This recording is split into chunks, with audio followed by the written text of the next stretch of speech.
Hi, this is Amiya Ghai and this is my 1 year of what I learned at IIM Calcutta. I'm a BBA grad from IIM Ranchi. I was in their IPM program. Now I'm pursuing my MBA from IIM Calcutta. I'm a 99.9 percentiler in CAT. I have a summer internship in Nestlé in corporate finance and I just got offered a PPO and set to join them next summer. Hey, it's after grad. Jumping headfirst into academics, we learned a lot of different domains, managerial as well as social and liberal arts. The subjects that we covered were finance. We had basics of accounting, costing, corporate finance management.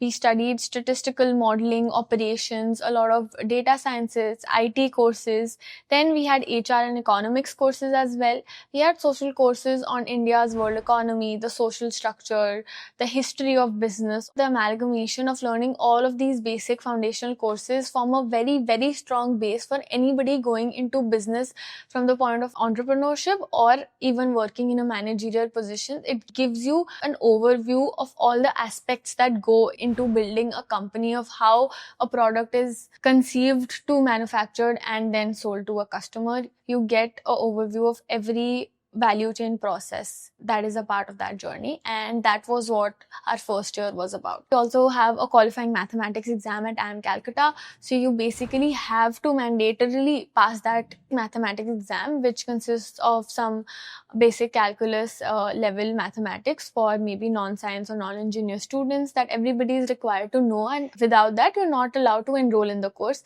This is necessary because when we are studying concepts from operations, statistics and accounting, you need to have this understanding to further go into the course. A lot of our academics were highly focused on real life case readings and a lot of content from Harvard Business Reviews, IV Wharton cases, etc. So we had some courses that were completely, each and every class were case discussions and solving that case in the class through discussions with peers, through discussion with professors, step by step.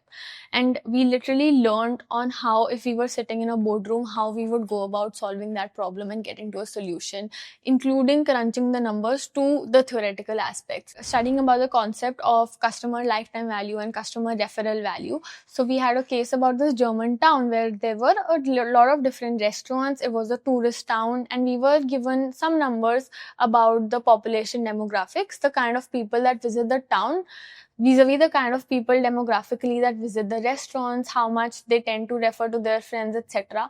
And then we had to get from these cases which numbers would work as certain proxies to eventually calculate the referral value of the restaurants in that town. And then according to that, we had to make a decision as to if they should create a loyalty program or not, and what would be the parameters of this loyalty program. So it was very, very interesting because I never knew, reading a general case which just reads like a story, we would find so many numbers and insights of that and then directly convert it into making a loyalty program for a business, which was very, very interesting to me. So in our finances courses, we started learning the basics of journal and ledger and accounting and how these statements are prepared, and then how to analyze these statements and how to get insights. We made a project where we analyzed the financial statements for some companies for the last 5 years and benchmarking against the competitors. We were very, very clearly able to read and take away insights from financial ratios, from their current ratio or liabilities to asset ratios, from their price multiples, from their market ratios. We were able to get insights and read what those indicate about the company, their performance, their potential. This was what we covered in our basics of finance. Then we went to costing. We learned how finances are involved with the operations and how do you even do costing, what are so many nuances involved in that.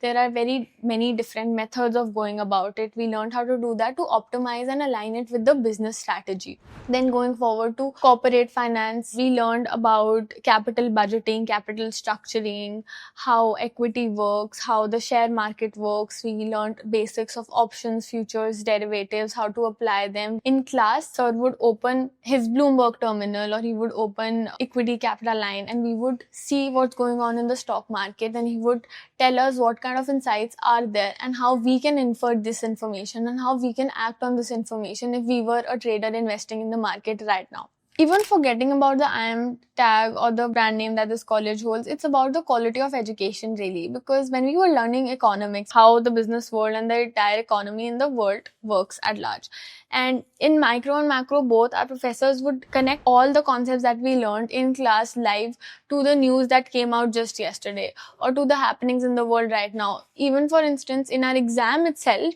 we were given news clippings and we were asked questions of why certain thing has happened, why these prices have dropped, and then we had to connect it to a phenomenon that we had learned about in our course. Oh, we also had man games. I should talk about man games. Okay. We had a whole full credit 3-month long course called Management Games, which was an entirely simulation based course.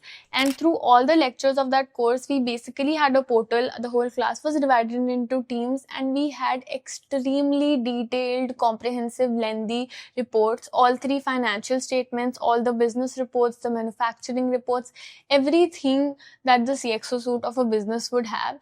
And then we had to make decisions for every period or every quarter effectively, and then see our results. We were different companies competing in the same industry, and we had to make decisions ranging from our R&D investment to our inventory storage to our marketing costs to our hiring, firing labor, etc.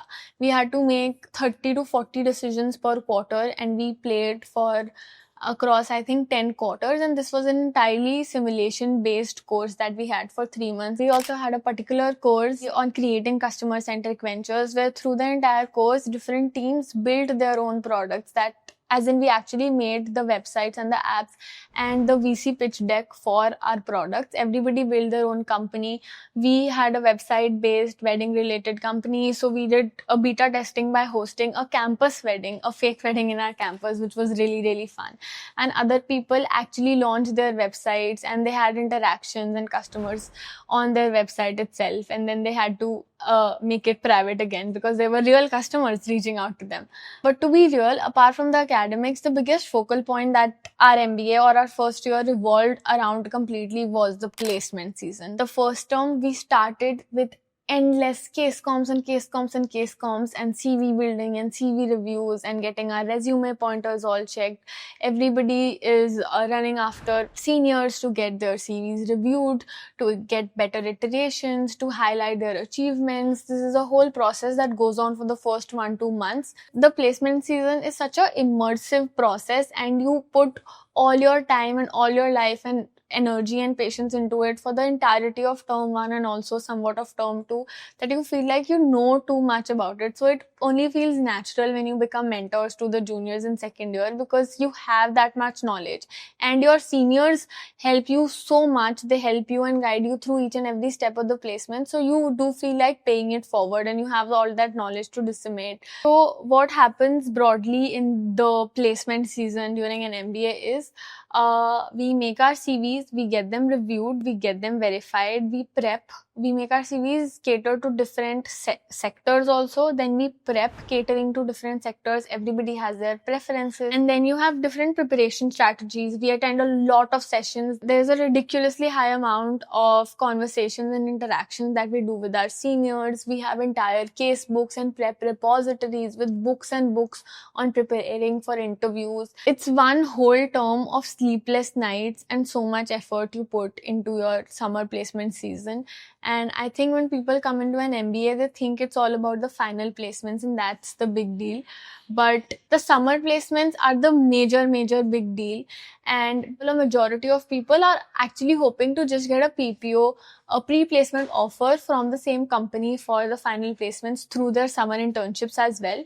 So you put a major amount of your effort and your hard work into the summer placement season, hoping to get into the company that you want in the first place here itself. But for consulting and finance sectors, after you get shortlisted, you have buddy calls. So basically, seniors who are already working in those companies, they call you up and they take multiple interview rounds on the phone itself. It's called buddy calls. And this happens specifically for finance and consulting. They talk to you. They just have conversations with you. Sometimes they'll randomly ask you cases. They'll tell you if this call is an evaluative call or just a guidance call. You can also ask them for guidance and stuff.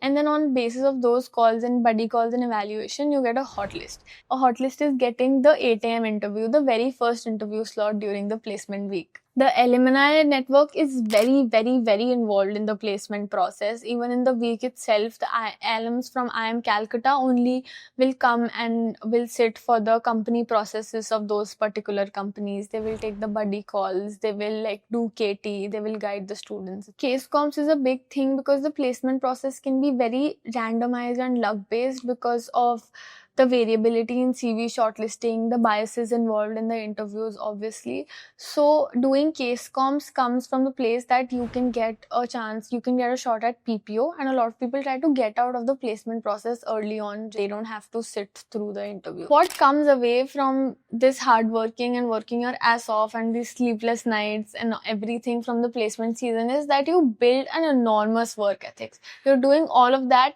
and then you're doing your academics, and then some people are appearing for CFA, and then some people are still institutional rankers with all of that happening. So you build this adaptability and capability to handle and manage so much stuff on your plate together all at once. You also become really quick to learn and really fast at adapting knowledge from various streams. So I'm very good at assimilating knowledge from all kinds of fields and topics very easily and very fast, basically. For example, I was told that I'm making this video 30 minutes ago, and now here I am. So you build up this ability to adapt and to learn and to perform the best that you can. And I see that my peers' baseline is something that people aspire to be at their 100%. IIM Calcutta is called IIM Joka.